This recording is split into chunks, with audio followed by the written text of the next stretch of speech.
You're listening to the Renegade Blitz podcast, a podcast for Steelers fans by Steelers fans.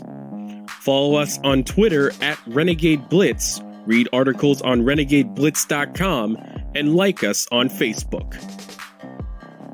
And welcome back to the Renegade Blitz podcast. I'm Ty Polk, joined by Chris Ward, Guthrie Rasmussen, and we're joined by another writer from the renegadeblitz.com. Please welcome Max Rosenfeld. He writes the weekly Key to Victory posts for the website, and those are filled with analysis from the All-22 camera that really focuses on how the Steelers can improve and exploit weaknesses from their opponents. Max, welcome to the show. Thanks for having me, guys. Glad to be here. So how did you get involved with the Renegade Blitz? Yeah, so I've been going back and watching the film on Steelers games for about 3 years now. Obviously, lifelong Steelers fan. The first year that I really followed the team was when I was in first or second grade. It was Big Ben's rookie year, so lifelong fan. And yeah, I just wanted to go back to start watching the film to really understand tendencies and how individual players were going, study schemes, and take a closer look at opponents before games. So that's been a lot of fun. And then I saw Chris's tweet looking for a writer to kind of help out with those in the game previews, and just slid into those DMs, and here I am. How has it been checking out the Steelers' progress on the All-22? It's been mostly great, but the last 2 weeks, it's kind of been an adventure. Definitely a lot more fun in the beginning of the season. I'll say that. Some stuff that I've noticed in the last couple of weeks that has been problematic. It's been a roller coaster for sure. So looking forward to getting into that with you guys. Absolutely. And guys, to start our recap, you never want to see a team tail spinning at any point in the season, especially late in the season in the case of our Pittsburgh Steelers. And that's what they're going through right now. They've clinched their first playoff berth since 2017 before they even took the field with a Dolphins loss to the Chiefs.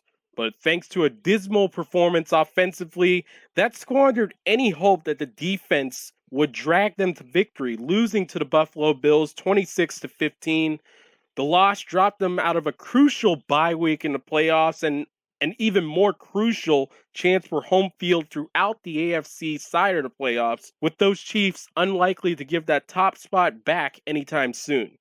The team is now 11-2 with the now surging Cleveland Browns in the thick of the AFC North title picture. Let's not sugarcoat this anymore. Is this rock bottom for the Steelers, or could they dig even lower? Yeah, so with the game coming up on Monday against the Bengals, I would say that this isn't exactly rock bottom because it should be a get-right game on Monday. But obviously the Steelers are in a tough spot now. We're recording this on Monday night. The Browns are playing the Ravens right now. And the Steelers could be in a situation where, much like they're only one game up on the Bills, they're going to be maybe one game up on the Browns.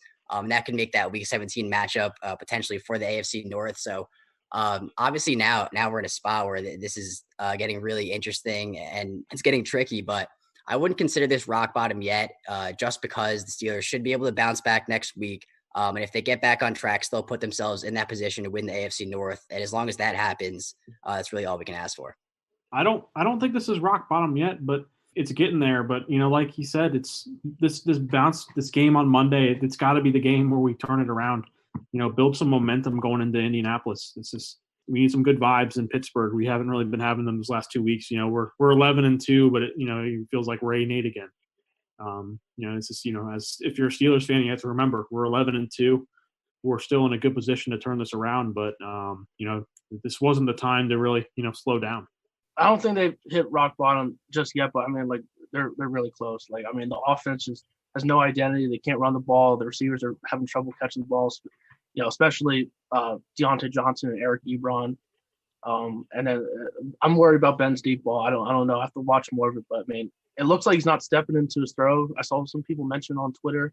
I know he's been dealing with that knee injury that they mentioned. But his deep ball has kind of been off all year. I mean, the only one that really stands out is the 84-yard touchdown pass he had to Claypool in Week 2 against the Broncos. He's had a bunch of pass interference penalties drawn by Claypool, but just overall, it's not the same Ben that we're accustomed to seeing. Max, have you seen anything different in watching the All-22 with Ben Roethlisberger? Yeah, so for me, when I look at Ben compared to in years past, it's more inconsistent. From 20 yards in, I still feel like Ben is elite. He can still pick you apart, sort of like a Drew Brees, where he can recognize what's going on pre-snap, make that decision, look off safeties, and kind of mold things to the play that to the pass that he wants to throw. It's kind of when he needs to go deep, like Chris is saying, and make those intermediate to deep throws that he starts to struggle. He has that in him. He can make that throw every once in a while, but for me, it just seems like it's a lot less consistent.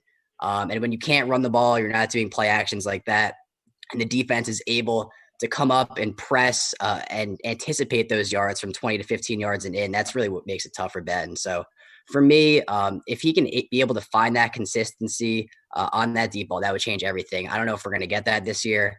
Could just keep coming in spurts, like I said. But yeah, I still feel like Ben, 20 to 15 yards and in is still as good as it gets. Just kind of reaffirming what he said. It's just when it's all put on Ben by himself, it's going to be very challenging because, defenses can just sell out. And, once they stifle the run game, all they got to worry about is those short passes. And that's kind of what Buffalo and, the Washington football team did quite well. They just, they figured it out. And, just Ben's going to need some help from everybody. And Ben's is going to need to help himself a little bit. The offensive line needs to play a little better. And, the run game just needs to be more efficient. And we haven't really been seeing that. Yeah, just kind of looking at it, another game under 20 points. And I feel like that this all really kind of started this negative vibe of the Steelers in that Baltimore game after it got postponed. And something that I noticed there too was it's tough for the Steelers to generate this quick strike offense when other teams have really good corners. So you look at the Ravens, they have obviously Humphrey and Peters. The Bills had Trey White last night. Like, these are really good corners. So when they come up and play physical, it just makes it that much harder for the Steelers to really get any traction going on offense. I agree with what Max said. Just looking at a little bit of what I've seen on Twitter from people posting, like Claypool on one of the, like, it was the first third down play, and he got jammed by Tre'Davious White at the line of scrimmage, and he just fell down. Like, Ben was looking toward him to pass the ball on his first read, and then went to E28 Johnson, who was his third read, and the pass fell incomplete. But Trey White is an amazing corner for the Bills, and their secondary played a great game yesterday. Johnson had that pick six for a touchdown, and then Poyer's a great safety, and they just played a great game against the Steelers. Well, let's start with the recap for the offensive output for the Steelers, and it was yet another slow start for the Steelers, but fortunately the defense was up to the task. We'll talk more about that later on the defensive side. But guys, I think it's time to have a discussion about the Steelers' execution at the end of first half situations. Ben Roethlisberger's pick six at the end of the first half was really the catalyst towards the Buffalo win. It was the second interception by the team in the final 2 minutes. We've been talking about these fast starts, but when you think back to the Tennessee game, it was Ben getting a little overconfident in his arm after a great start against the Titans. Are you guys nervous about this situation? Because especially the fact that this team cannot capitalize on situations that their defense really creates a primo field position for them, things like that. I think everybody's very concerned. It's just I don't see really an identity with this offense at all right now. For the first half of the season, a little bit more, it was just kind of like, we had a little bit of a run game, and Ben Roethlisberger was able to, pick teams apart. But something's changed. After that. Was it Baltimore who said they figured out the blueprint, or the Washington football team said they figured out the blueprint? It's just it's been kind of like teams have found the blueprint for this offense. Max, what about you? Yeah, to me, pretty much, obviously, it's troublesome. To me, it pretty much all just comes back to being able to run the football in situations. All those issues really stem from that. Like, you look at E28 Johnson's drop on the first play of the game, that's basically a run play for the Steelers, where they run that screen and just try to get a quick 7-yard burst. Like, that's pretty much a run play. So when you're not executing on that and you keep putting yourselves in 2nd and 10s, 3rd and 8s, those sort of situations, this team just isn't really meant to do that. So if they're not going to be able to run the ball effectively in early down situations, short yardage situations, this just might be the Steelers' offense, unfortunately. Yeah, I agree with everything Max said. I don't think this offensive line is that good. I mean, they're good at pass blocking, I guess. Ben's getting the ball out real quick though, but they just can't run block. And now they have injuries. Matt Filer's on IR, and he's going to miss the rest of the regular season with the pectoral injury. Same thing with Kevin Dotson. They don't know what his status is, but he injured a pectoral yesterday also. But they just can't run the ball, and that creates a lot of issues for Ben. Throwing the ball too much. It's a dink and dunk offense that defenses have figured out really the last 3 games. And I just tweeted, Booger McFarland said the offensive line is soft, and that's why they can't run the ball. So there's Booger's take on it. Let's first talk about the running game. There was one play in which Buffalo's defensive line really just blasted back the offensive line of the Steelers, and it forced James Conner to have to spin and really fight his way back just to get to the line of scrimmage for no gain. Is there any hope for this running attack for the Steelers, which is just, again, awful? Only 41 yards on the ground. I think that a lot of Steelers fans, they like to point the finger at James Conner and the running backs for these running situations, but I think Chris is right here, and we're kind of hitting the nail on the head. A lot of it is the offensive line. And I was watching that segment that Chris is talking about where Booger McFarland was basically, his argument was the Steelers at the point of attack aren't punching people in the mouth. They're sitting back in 2-point stances, kind of letting people come to them. They're not getting aggressive and going forward to hit people in the mouth on these run plays. And that really is kind of the crux of the issue for me. So I haven't gotten the chance to go back and look at the film for yesterday's game yet, for the Bills game. But I'm really curious, especially to see how David DeCastro performed. It seems like he's been hurt all season long, obviously, and that's really, really been a killer for the Steelers in the run game. Being able to use him as a puller, which they haven't really been able to do effectively much this season, is something that they love to do. And it just really hurts. And so when you have those injuries in the offensive line, this is just kind of something that we're dealing with right now. Yeah, there's just not much hope right now with this running game, and I don't know if they'll be able to turn it around. Really, I don't think we'll be able to turn it around the way we need it. I think this could be, where we falter in the playoffs. This might be where we fall short. Is just not having this running game, and the Ben's going to end up having to throw the ball, 50 times a game or 40 times a game, which that's just not who he is as a thrower. He needs that running back who can, get over 100 yards a game. And when our running backs do get, over 100 yards a game and we control the clock, we keep our defense off the field, keep them rested, I think we play much better. I completely agree with Guthrie, and just kind of going off of that too. It's also the way that the Steelers run their offense too, right? So like the Chiefs are a passing offense. They like to throw it all around the yard, but the Chiefs can go and get you a quick strike. They can go score in 4 or 5 plays. The Steelers need to put together 12 great plays consecutively to be able to go down the field and score. And when that's kind of what you're dealing with, I think that's sort of where you have the issues where Ben throws the pick 6. All of a sudden you drop a ball. It's 3rd and 8. Now what do you do? So when you don't have that big playability and you can't run the ball, it's really just a recipe for disaster. I mean, I think some of it's on the running backs, but I think it's on the offensive line. I know I said in the last podcast that I think they need to draft another running back. They drafted a running back in 4 straight years, but yeah, I don't think Colbert's done a good job in getting running backs. Connor's a good back, but he's not close to being elite, obviously. That's one area they have to address. And I was wondering, Max, like on the offensive line, when you watch them run block, like you mentioned the 2-point stance, what have you noticed? Like from what I've seen is that Villanueva is like a good pass blocker, but like I never considered him as a very good run blocker. And what is your take on Matt Fogg? I know he got injured, but as him as a guard, do you think he's better suited for right tackle? And also your evaluation on Chooks too at right tackle. Yeah, so I'm a little low on Chooks, I'm not gonna lie. Yeah, not too high on him. And I do agree with you. I think Filer is better as a right tackle. Ideally for me, I love the way that Kevin Dotson was playing earlier in the year. He's someone that was playing with great physicality, a really high motor, playing through the whistle. And he's someone that you could tell from the day that he walked into the building, he was just thrilled to be a Steeler. So that's something that I loved, and he was just playing with great energy. Villanueva has still been really good in pass pro, and I don't even feel like he's been the problem in run block situations. I think that a lot of the issues in those running situations come from DeCastro not being quite what he's been in years past. I'm not going to go ahead and say David DeCastro is washed. You won't catch me saying that. I just think that he's been hurt all year. I think he'll be fine next year, but not his best season. Pouncey, obviously, just getting back in the lineup. I'm curious to go back and watch how he performed last night and really study that. But for me, yeah, it's kind of those are the issues.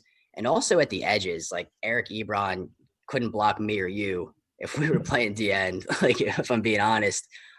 So when you have those issues going on, like there's just holes left and right. And all it really takes in the NFL, obviously, one guy breaks free to make that tackle, and all of a sudden the running play is dead. So gotta clean that up. Yeah, I've been getting Colts fans and Lions fans in my in my messages when I talk about Ebron, when I tweet about him, saying like we could have warned you, and it's we're starting to see that. It's like Ebron, when he catches the ball, he's an excellent receiving threat, but he isn't a blocker, and that's what I tell people. It's like that's not what we brought him in for, really. But we just don't have really anybody else who could be in that position right now in the roster. Getting back to the offensive line, so now with Dotson potentially being out, now who else is at guard for the Steelers if it's going to be like this where it's not only Filer's out, Dotson's out? Who's left? Well, they had Hassenauer, who played center the last 2 games. They had him at left guard, so they really don't have much. They're like down to their only 5 linemen last night in that game. And the choice to elect to receive at the beginning of the game, Mike Tomlin really does this, I've noticed, over his history. When the offense is struggling to get a rhythm together, specifically early, and of course in this game, it did not work. Is there anything this team can do to get out of these slow start funks? Is it going into no huddle tempo offense early? Yeah, I mean, I'm not sure. I don't know what this offense can do. It's just, and I feel like the fans will kill them no matter what. It's like if they run the ball and they don't get any yards, they're gonna be like, oh, you got to start off passing, or if they pass and then Deontay has a drop and you're left with a 2nd and 10. It's like I just don't feel like there's really any winning situation. They just have to, be more creative. From what I've seen, and I could be completely off base with this, in the beginning of the season, they were doing a lot of pre-snap movement, and they've kind of slowed down that these last couple games. And I saw at the beginning of this game, I saw early on they did try to, do a little bit of stuff to get the Bills off guard, but it clearly didn't work. From that first play, even with Deontay, it was just like, you hit your head back, like, oh, it's going to be that type of game. Max, you had your hand up, so I know you have a lot to talk about this. Yeah, like Guthrie just said, you want to see more of that creativity. He's right. The second play of the game, that was that jet motion to Claypool. I think he got like 5 or 6 yards. It was actually kind of successful.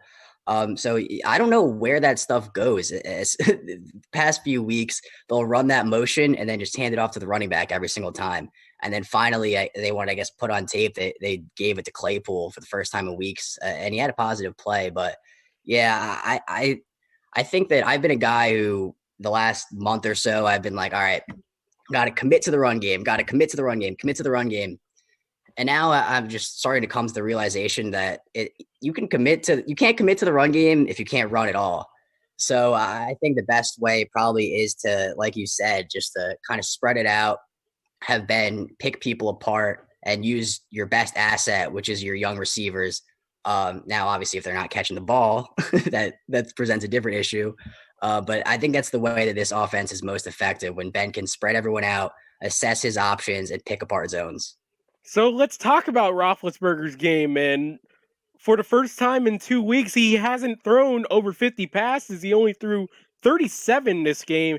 But if you want to know why it was 37, especially with this pass-happy offense, the Steelers' time of possession ranks. Buffalo had 35 minutes. The Steelers had 25 and change. So, yeah, there's a reason why the pass numbers were low, fortunately for Ben and a lot of Steeler fans' heart rates this week. So, he went 21 for 37, 187 yards, averaging 5.1 yards of completion, 2 touchdowns, and 2 interceptions, and his first sack since before Baltimore, maybe back to Jacksonville. I can't remember off the top of my head. So, guys, there's a lot to undress from Ben Roethlisberger's game, so I want to get your thoughts. We'll start with Chris.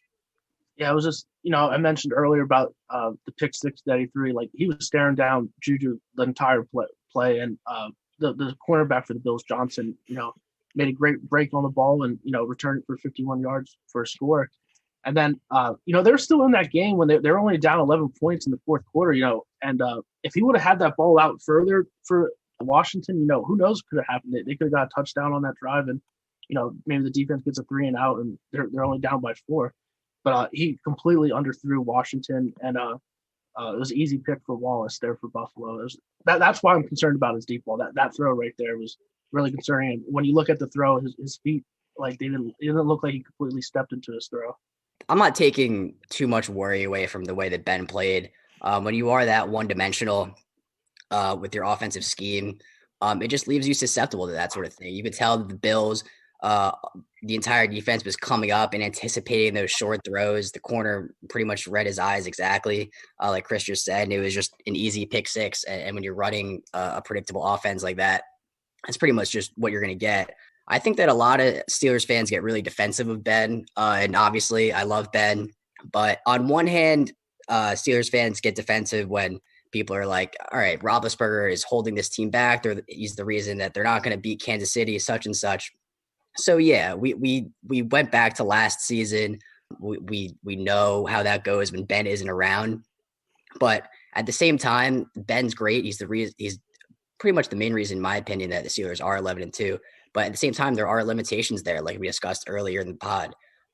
He's obviously not that accurate anymore on those deep balls. He wants to get rid of it quickly. We know that he's not mobile anymore. So all those are limiting factors. So when you have all those factors going in, it makes it predictable and easy for a defense to kind of jump on those routes. While Ben, I'm not worried about Ben, it's going to happen because he is a limited quarterback. I don't know if he's just if he's hurt right now or something. It's like, it's obviously he's a little, timid in the pocket. Like he's afraid to get hit. Me and Chris were talking about that earlier. Off the show, it's just kind of like, is he afraid to get hit? What exactly is it?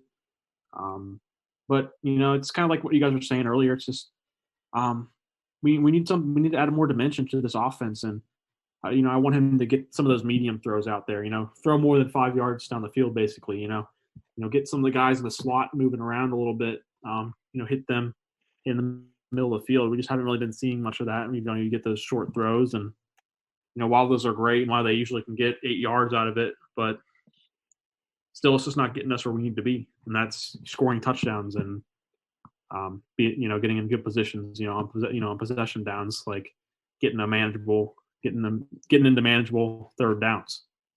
I'm interested to know what Max thinks about how they're using Juju, because like if you look at like his past years, like they were throwing the ball to him, a lot deeper. Like I always go back to the 2 sideline passes he had against the Jaguars in 2018 when he beat Ramsey and Boye on back-to-back drives for big completions, and the Steelers ended up winning that game, coming back 20-16. But this year it's like all short throws. Like, do you think Randy's misusing him?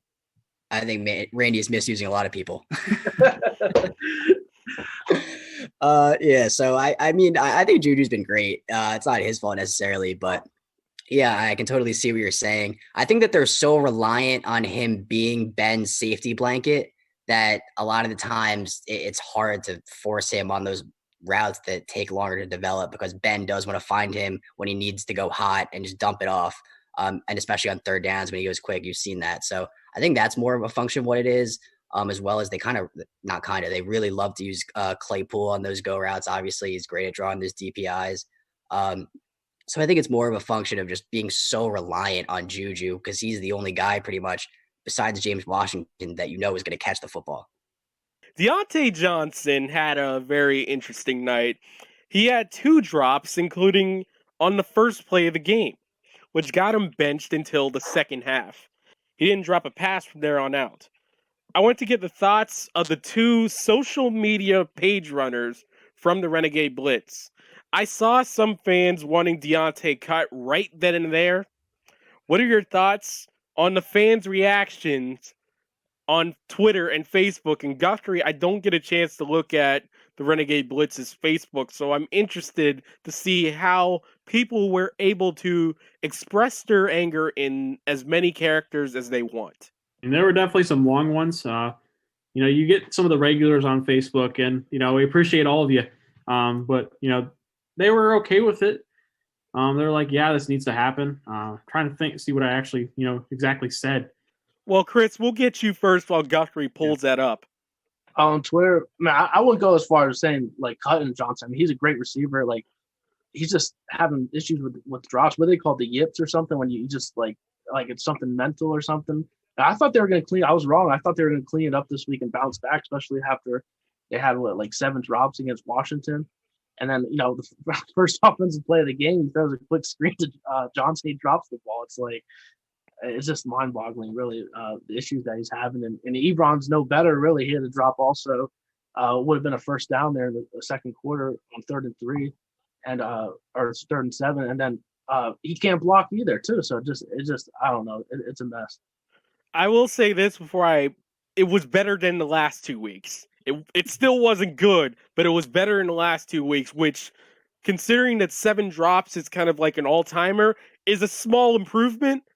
More would be if there's no drops in the game, but I digress. We'll start with Max. Yeah, so I'm a Deontay Johnson fantasy owner in 2 leagues. It's round 1 of the playoffs, and even I'm like, I'm going to bench this guy right now. R.I.P. So I pulled it off somehow. But what do you call it? Yeah, so like even if I'm saying that, like he had to be benched, especially with the way that Tomlin was talking during the week, where he came out early with that quote where he was like, "You either catch the ball or we'll replace you with someone who will." Like at that point, you pretty much have to. Like Chris said, like Deontay is a really good receiver. He's their best receiver at getting open, like point blank. So like you need him on the field. Collinsworth was even talking about it during the podcast. But like if you're not going to catch the ball, then you're no good. Just back to the Facebook post, I pulled it up. This was by far my most interacted with post the entire night. 103 comments, and a lot of them were some wisecracks, saying, "Is the Pope Catholic?" And much more expletives in there. Just a lot of swear words and more of them, and a lot of people posting pictures of Butterfinger bars, and and people are saying, "Can we also bench Randy?" So this tells you it was a pretty unanimous decision. One of my favorite basically memes out of the entire situation was done in the group chat. Dwayne the Drop Johnson. Yeah. Amazing. Absolutely amazing. Shout out to Zach Napolitano, our fearless leader, for sharing that meme with us. It's messed up, but J. Cole said it best. The funniest jokes have a little bit of truth in them. Let's talk about another guy who made some interesting headlines on both the RenegadeBlitz.com and, of course, for his exploits in drop stocks. Eric Ebron. He was also limited a little bit in use. Vance McDonald had some brief stints as tight end 1 for the Steelers, but ultimately Ebron was the only producer there. Vance McDonald had no receptions on 2 targets. Ebron got most of his heat on social media for congratulating Bills quarterback Josh Allen after the game. And it's safe to say that the honeymoon is over in Pittsburgh for Eric Ebron. It was noted that one thing that I noticed that just going through Twitter and all that stuff, they were saying that a lot of Eric Ebron's drop issues were with the ball going low on him. A guy like Ebron, who's known for jump balls, athletic catches, he's done so many tough catches as a Steeler compared to these, what people would believe is routine. Do you agree with my entire diatribe that basically Eric Ebron should never get the ball low? Max, you're laughing, so we'll start with you. I agree with you. He's obviously had problems in those spots, and he's been a guy also who's been very vocal, obviously, on social media, tweeting and all that stuff after all the wins. And when you're going to put yourself on social media all the time, like when you lose, it's just sort of the heat that you're going to get. Like I had my one buddy text me earlier today. He's a big Jets fan. He was like, "Hey, I think I hate Juju." And I was like, "Yeah, I get it, I guess. Like I'm not going to argue too much. If you're gonna go out there and do all the TikToking and the dancing and talking on social media, like when you lose, you have to be ready for that." So I can see why a lot of Steelers fans didn't enjoy the back and forth he had with Josh Allen on Twitter. I didn't like it too much, but like I just said, if you're gonna be that character, then you have to be ready to take the heat. Eric Ebron should go bury that bottle of 1942 because his hands haven't been the same since that. Really, the entire team has been cursed since he opened that bottle of 1942 on Thanksgiving Friday, I believe. Something like that, I can't remember. So, Eric Ebron, if you're listening out there, go take that bottle and throw it in the trash and never drink that alcohol again. But I digress. Anyone else want to go into it? Chris, your hands up. As Guthrie mentioned, like Lions and Colts fans have warned us about Ebron for his, kind of talking a lot and, his drop issues, which have really been apparent the last couple of weeks. But that video actually was posted by I assume a Lions fan because it's like a Michigan page, and what he tweeted is like, at least pretend that you care that you lost. God, you're an idiot, Ebron, about being shaking Allen's hand after the game and saying nice game and like a really like happy tone. It was just like, you have to watch it to see it. It was a really awkward scene.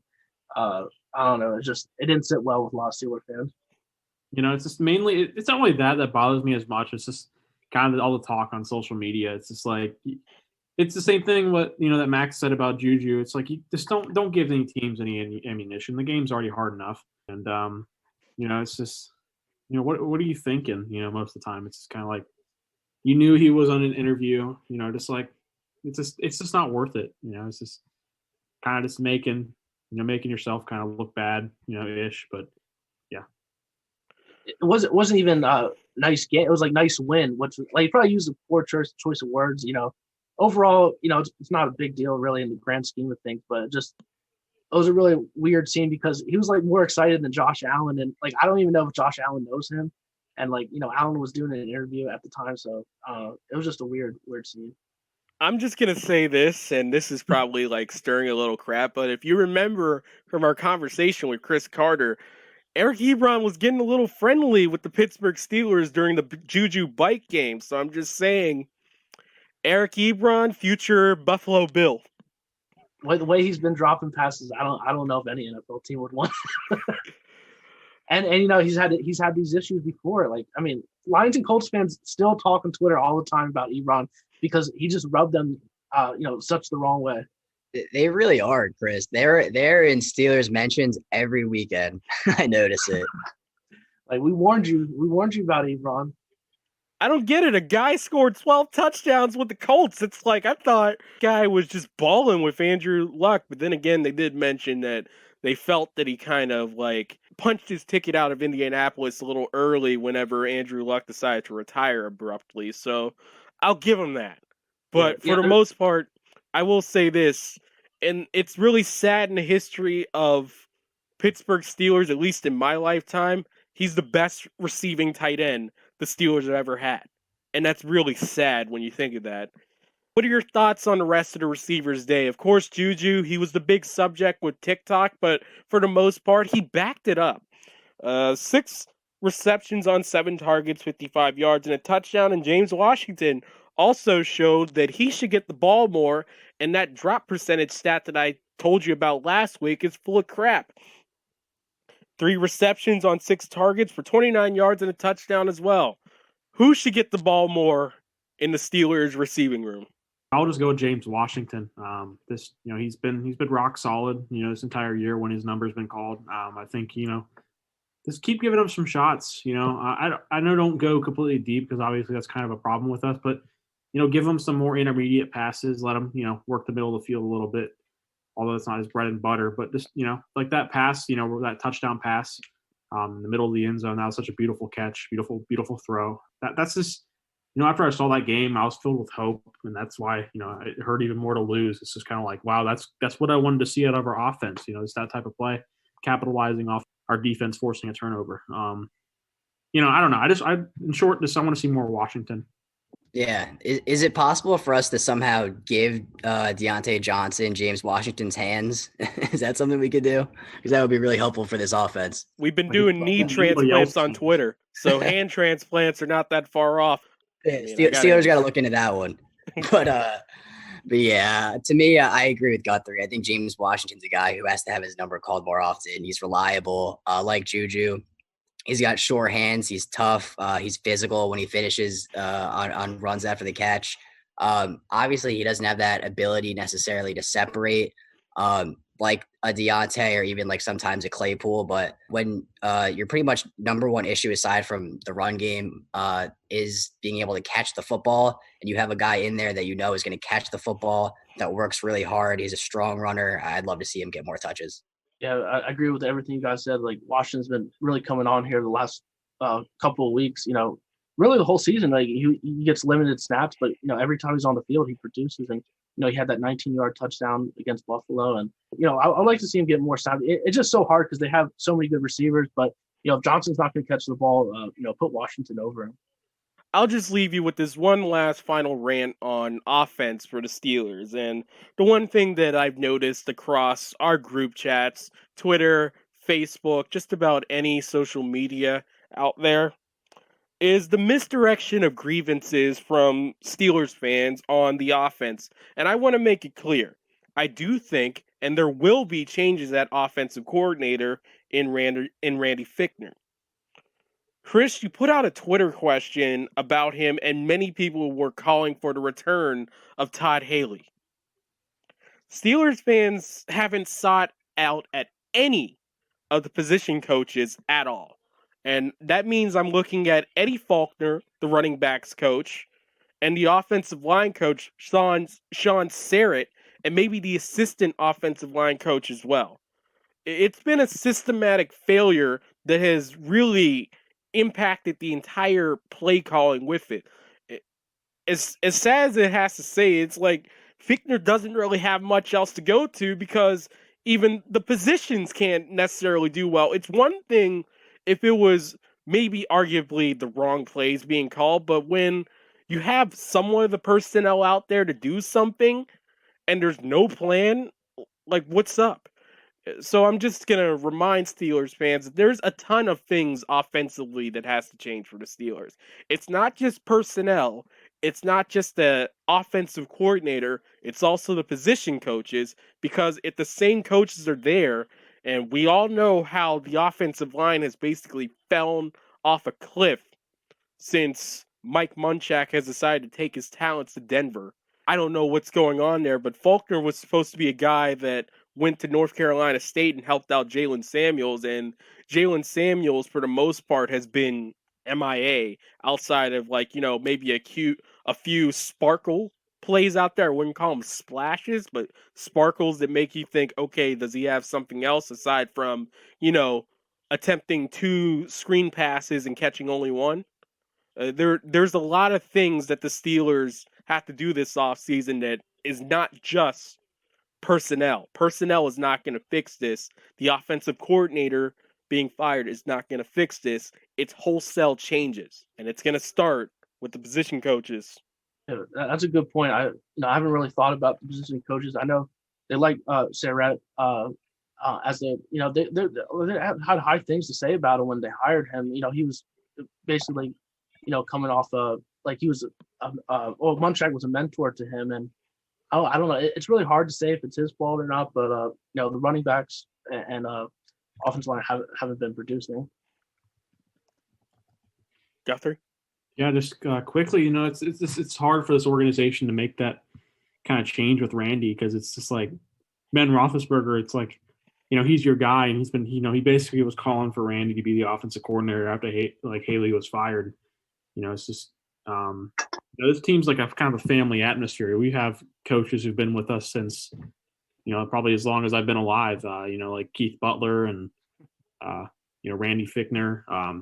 Mike Tomlin. He's a little later than them, but we have like these long tenured coaches, and it's hard to see us make a change. That's just so much of a change. I don't know. This is hard for me, seeing the Steelers be able to do, for me to see the Steelers being able to make those hard changes. And I think they need to. I think they need to get, find a solution to Randy Fichtner yesterday. But, of course, they won't do it till the end of the season, and when it's too late. When you talk about a family atmosphere, the tight ends coach, Daniels, he's been there since 2004. That's how long. Yeah, so yes, it is a family organization. And I also think that I wouldn't mind seeing him go just to get a new idea for the tight ends out there, because look, Eric Ebron can catch the ball, but it's at certain points you have to be able to produce better talent tight end wise, because when you really think about it, outside of Heath Miller, the Steelers have been bereft of tight end talent for the better part of the new millennium. The last good tight end that you can actually think of something is Eric Green.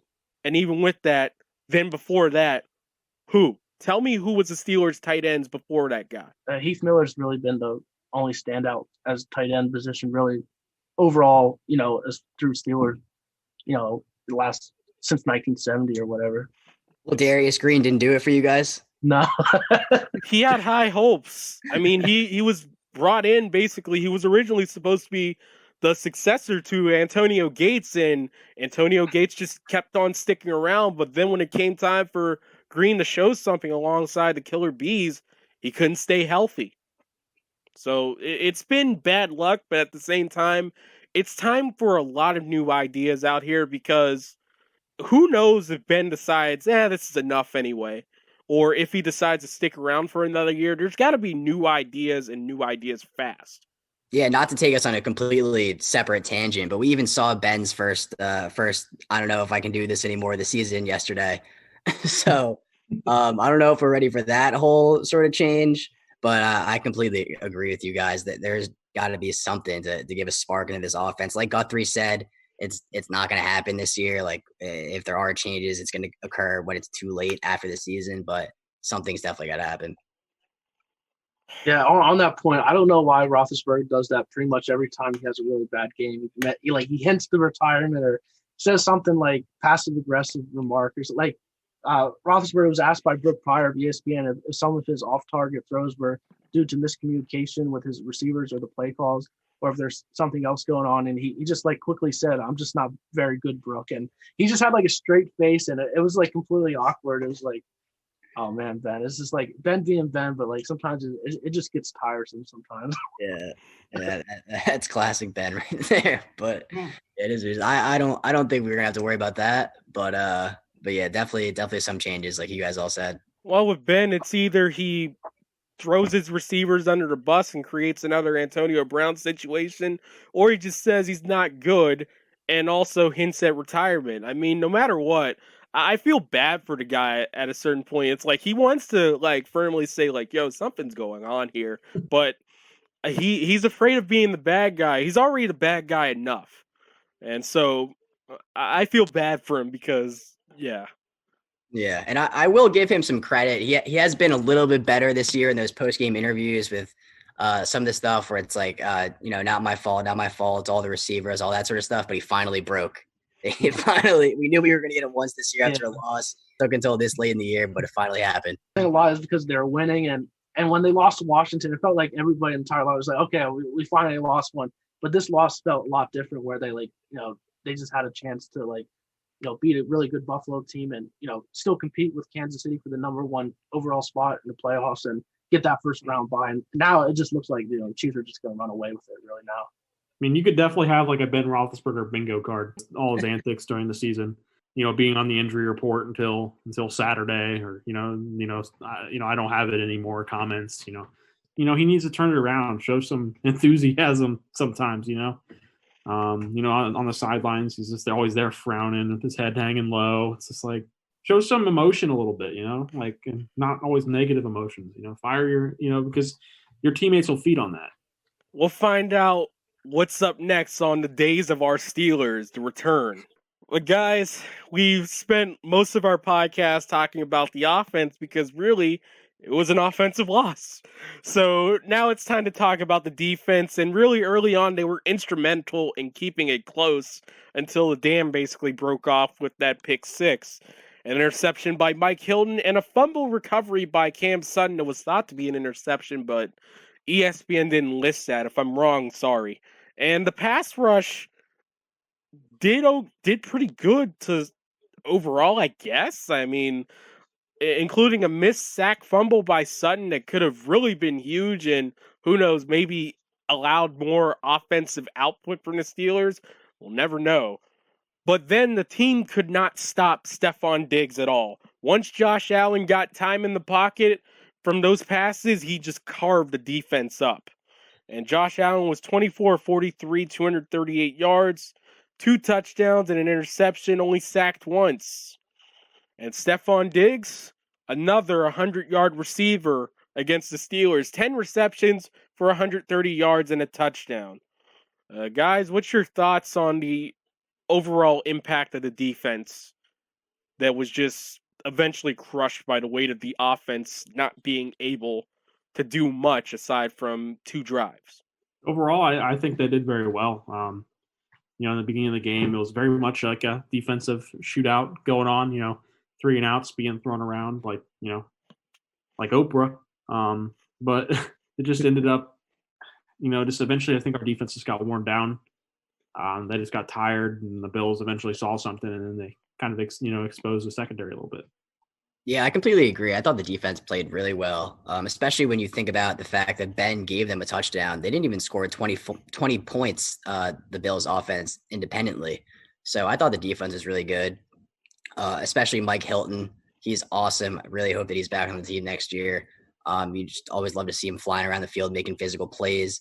I thought that he was really good. And they were fine with Diggs in the first half. To me, a lot of the issues came in the second half, when Butler just kept insisting on blitzing on every single play, especially out of the nickel, with the middle linebackers. I just feel like they were leaving the corners on islands for the entire second half, and you can't do that with Stephon Diggs. Did you notice at one point during the game, before I get to you, Chris, did you notice at one point that the Steelers early on was having safety help with Terrell Edmonds on who was Diggs' primary cover, Steven Nelson? Yeah. Yeah, there was early double coverage for Diggs, and then somewhere along the way, it switched to that blitz run, and then the Bills just made them say, you're going to pay. It kind of felt like, like Butler was kind of just banking on the old Josh Allen to just kick in at halftime, where you're going to blitz him and he's going to panic in the pocket and turn the ball over, make a bad throw or that sort of thing. And that just kind of didn't happen. I was really impressed, obviously, with Josh Allen. I think it speaks really more to him and Diggs and their rapport. Obviously, the offensive coordinator for the Bills, Brian Dable, got a lot of pub all day today and during the game last night. He did a great job scheming it up.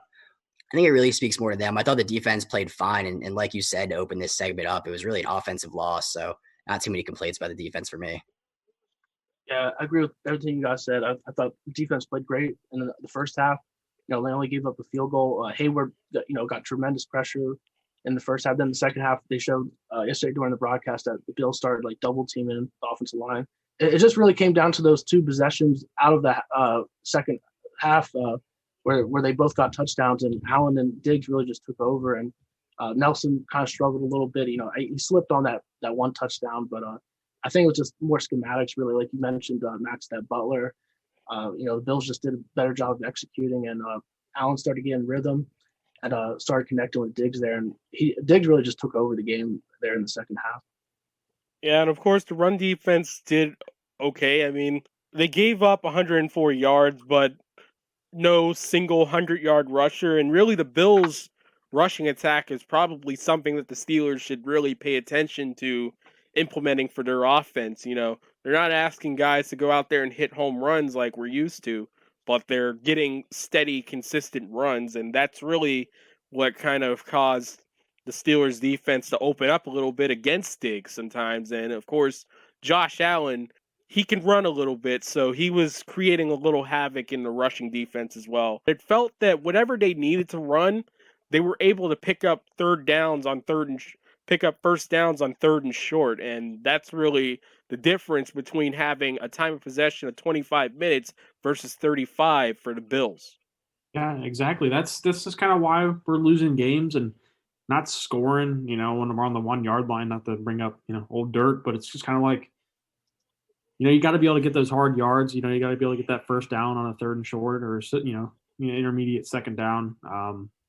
Got to be able to get those, those hard-earned yards. And so far we haven't been doing it. And I don't want to throw, a player like Connor under the bus, but it's just kind of like, what'd you expect? He was just on the COVID list all week. He wasn't going to come back and be the hero, but other than him, what do we have? But, the Bills, props to the Bills. They did an excellent job. Like you said, they took advantage of those situations. And that's why it won them the game. They won the time of possession. Yeah, I think the Bills, like you mentioned, Ty, they just ran good enough. That's what the Steelers need to do, but they can't even do that. Something respectable. And that really hasn't been their calling card this year. The Bills is their run game. Unlike last year, they've been mostly a passing team, but they were able to do it when they needed to.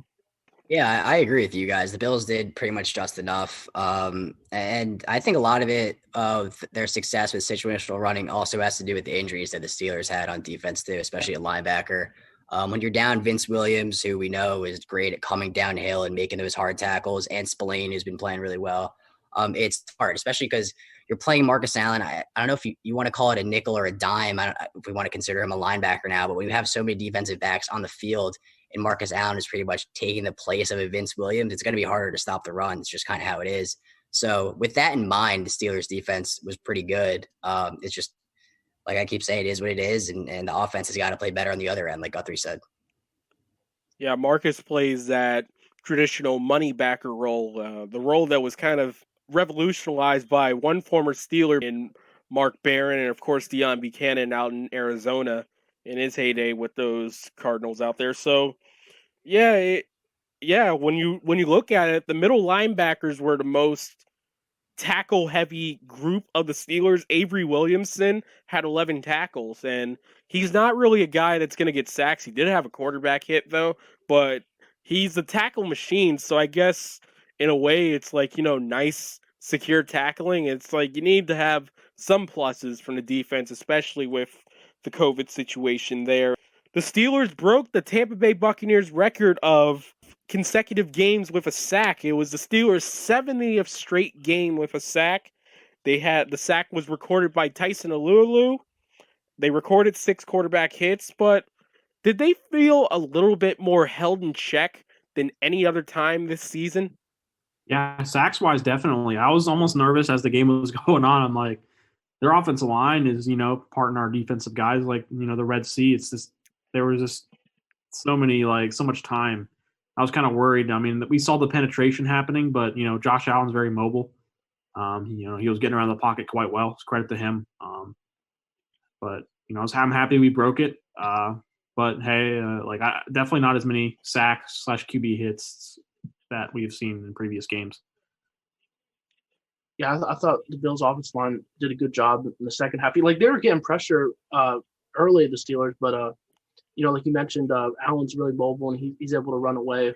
And then the second half, Allen was really getting the ball out quick. He was reading the defense really well. So I think that had to do with them just getting one sack. Watt, he had probably one of his most quietest games. It might have been the most quietest game this year. Our friend from Buffalo Cover 1, Greg Thompson, kind of hinted out there on Twitter that the Bills' right tackle was kind of getting a little early on those snaps, and also I know so yeah, it's just hard luck for TJ Watt, especially. What's up, Max? Yeah, I called for one on a false start, but yeah, I think he's right. Yeah, maybe a little early. Yeah, he gets held a lot too. That kind of happens every game. I mean, he did well. Just like a lot of the guys didn't really stand out on the stat. Like even Hayward didn't stand out on the stat sheet, and Tuitt wasn't even on it. We talked about that before the round too. Tuitt was an absolute zero, which is his first time since his rookie year. And guys, when I tell you what an absolute zero is, that means he registered absolutely nothing. And here, he did play yesterday, but if I want you to go on ESPN.com and notice this, Stephon Tuitt is not on the defensive stat sheet on ESPN. Held in check in a way that I've never seen before in my life. Usually, ESPN will put anyone on the stat sheet. If you play, typically, you're on there. Stephon Tuitt is not on there. He's not, and it's very strange. Like kind of after the game, Chris was messaging this morning, like, he's not on the stat sheet. I'm like, did he even play? You just kind of go back. It was a late game. We were all frustrated. When the game's kind of like that, you get tired. It's just like kind of just like you start looking around. You're like, oh well, he definitely played, but it's just strange that he wasn't on the stat sheet at all. Yeah, I thought ESPN might have had a mistake or something because I didn't want to tweet something out and like it came to be that like Tuitt had like 5 tackles or something like that. So yeah, definitely surprised because he's had a great year, but I don't know what happened against Buffalo. Yeah, I definitely agree with you guys. Yesterday was Tuitt's worst game of the season. And I also think that we really felt the loss of Bud Dupree yesterday. Highsmith wasn't bad necessarily. There's one really good rep he had that comes to mind where He put pressure on Allen, and then I think TJ Watt wound up tipping the ball up in the air. So that was a good rep. But for the most part, like, you're just not going to get the same consistency that you're with Bud, where when you have 2 top 10 pass rushers, it's way different than having 1 top 10 pass rusher. So it just kind of is what it is. And you kind of hit on a point that I was going to talk about, so we can move on. What do you think is possible that they can improve on in the future? As a whole or on the defense? As a whole. You can As go a whole? offense and defense. Yeah. One each. As a whole, this running the ball and being creative about it, it's kind of like last game. Once again, I'm bringing up last game. But, early in the season, we had Claypool getting those rushing touchdowns. He could fight for those extra yards. Just be a little creative with it, but, just try to get that run game going. Yeah, I'm going to agree with Booger McFarland. I'm going to say that the number one thing that will make the Steelers better in coming weeks is just playing more physical. Like, we just need that out of the offensive line. If the offensive line doesn't play better, if the Steelers don't run the ball better, then it's going to be an ugly last few weeks here potentially, and that's something that just needs to be addressed. It just needs to be more physical and better in the trenches. Yeah, I agree with Booger McFarland also. It might be the first time ever that I've agreed with Booger, but other than the run game, probably just getting that deep passing game going. If Ben could get it going, because this, dink and dunk offense is not working, obviously, and defenses have figured it out. It's hard to watch anymore, to watch all the short passes and they just get tackled before the first down marker.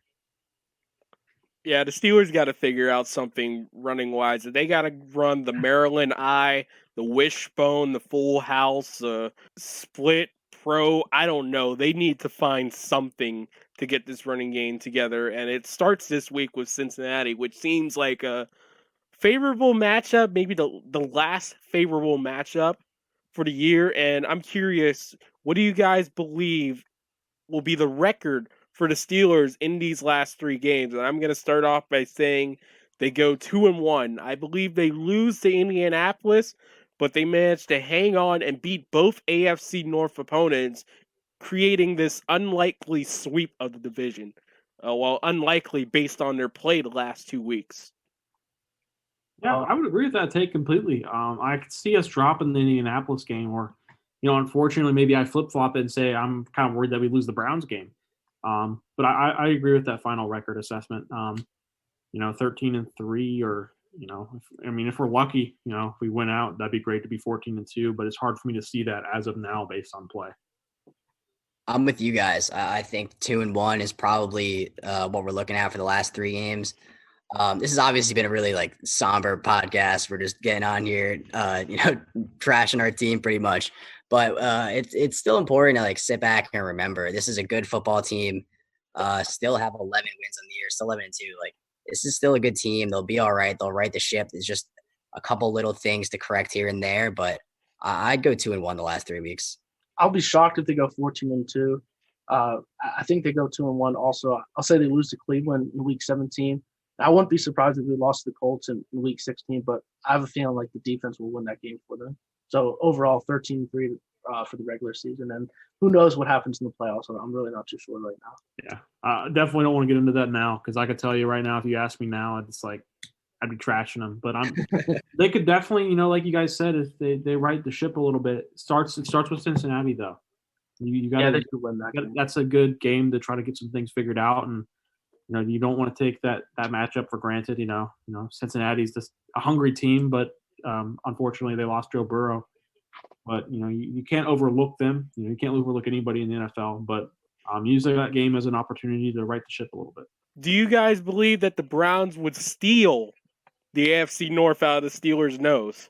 Chris, you actually marked the Browns game as a loss, so I'm curious to get your take on that. It really comes down to what's going on right now with the Browns Ravens game. What's the score? It's tied 7-7 still. Currently, it's 14-7. Oh, 14-7. As we record this podcast, what that final score will be, you'll have to find out. Yeah. Whatever you listen to Sports Center and laugh at us if we manage to get it wrong. Just put it this way: if the Browns win tonight, they have a good chance of winning the AFC North. You're tied. Just cut that out if they lose.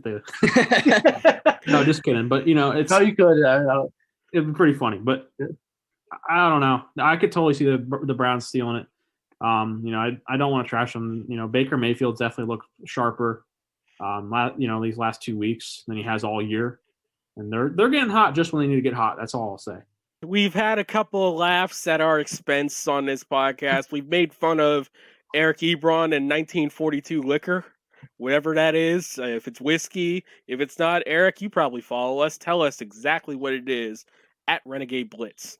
But it's time to get us a little happy because Max is right. We have been a little somber on this podcast, so I wanted to play a game. It's time to play the trivia game. So with the Steelers breaking that sack record by the 99 through 2003 Tampa Bay Buccaneers, which is arguably one of the great defenses in NFL history. Coincidentally, Mike Tomlin was on that staff in Tampa Bay as a defensive backs coach.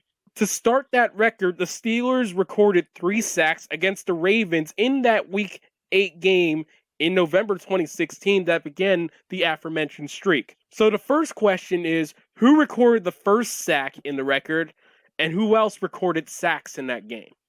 This is definitely hard for me. I'm going to start off with somebody, and this could be completely off base, but it's the guy I can think of that was definitely around then. I'm going to guess the first guy isn't on the team anymore, and it's Jarvis Jones. He started this somehow. Maybe he did. As for the other guys who recorded that, I'm going to go with, I'm going to go with the safe bet, like, Cam Hayward or Ryan Shazier or something like that. Other than that, I'm not sure. In terms of sacks recorded on a day, you have one. I'll take that. Chris, what is your answers?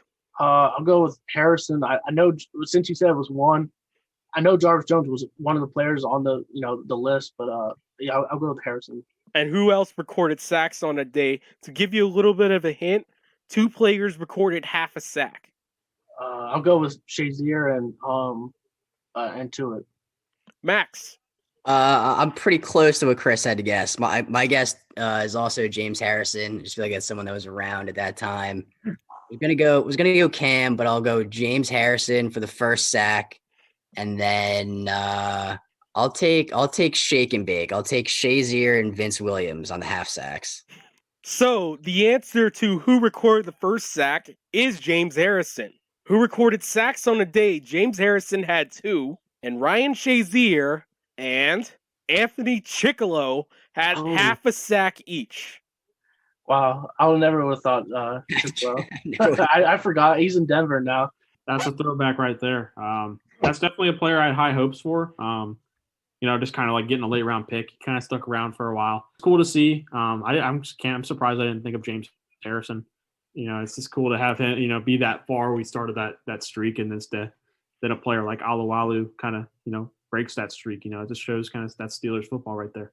Yeah, I originally was going to try to ask you guys to name at least 5 or 10 players off of that list, but then the list was too long, and I didn't feel like researching all of that, so I just decided, we'll just start with the first game. So, good job, guys. At least we know this. Ryan Shazier was one of the big stalwarts on the defense for the Steelers at that time. We certainly do miss them. And to really just make sure that you guys feel absolutely horrible about your picks, Cleveland at this moment has just tied the game 14-14. So, Chris, get ready to sweat. Max, thanks for coming on the show. Did you enjoy your time here today? Of course, guys. Always good to talk Steelers football. We hope to have you on in the future. And that's all for us here on the Renegade Blitz. For Chris Ward, Guthrie Rasmussen, and Max Rosenfeld, I'm Ty Polk. Thank you for tuning in to the Renegade Blitz. Thank you for listening to the Renegade Blitz podcast. Follow us on Twitter at Renegade Blitz, read articles on renegadeblitz.com, and like us on Facebook. Our podcast is available on Google Podcasts, Apple Podcasts, TuneIn, Stitcher, YouTube, iHeart, and Spotify.